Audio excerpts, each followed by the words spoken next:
আইসিসির যে security team আছে, সিকিউরিটি দায়িত্বে যারা আছে, তারা একটা চিঠি দিয়েছে। সেই চিঠিতে বলা হয়েছে 3টা জিনিস হলে বাংলাদেশ টিমের নিরাপত্তা আশঙ্কা বাড়বে।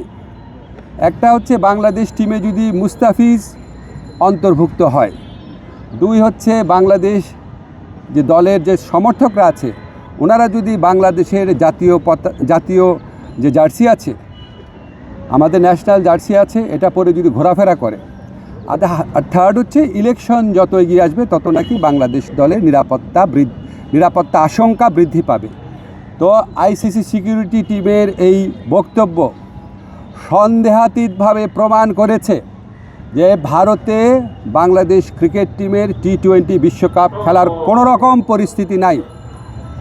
আইসিসি যদি আশা করে আমরা আমাদের শ্রেষ্ঠ বোলারকে বাদ দিয়ে আমরা ক্রিকেট টিম করব, আমাদের যারা সমর্থক আছে তারা বাংলাদেশের জার্সি পরতে পারবে না, আর আমরা ক্রিকেট খেলার জন্য বাংলাদেশের নির্বাচন পিছিয়ে দিব, তো এর চেয়ে উদ্ভট, অবাস্তব, অযৌক্তিক কোনো প্রত্যাশা হতে পারে না।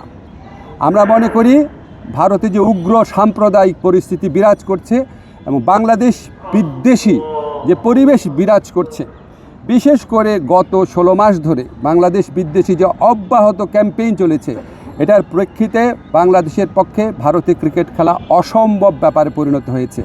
মুস্তাফিজের পর্ব এবং এরপরে আপনাদের যে চিঠির কথা বললাম সেটার মাধ্যমে এটা সন্দেহাতীতভাবে প্রমাণিত হয়েছে। আমরা মনে করি ক্রিকেট খেলার উপর কারো কোনো মনোপলি থাকা উচিত না।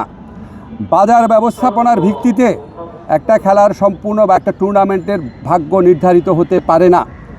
আইসিসি যদি সত্যি গ্লোবাল অর্গানাইজেশন হয়ে থাকে আর আইসিসি যদি ভারতের কথায় উঠে আর না বসে, তাহলে অবশ্যই আমাদের T20 বিশ্বকাপে খেলার সুযোগ শ্রীলঙ্কাতে দেওয়া উচিত।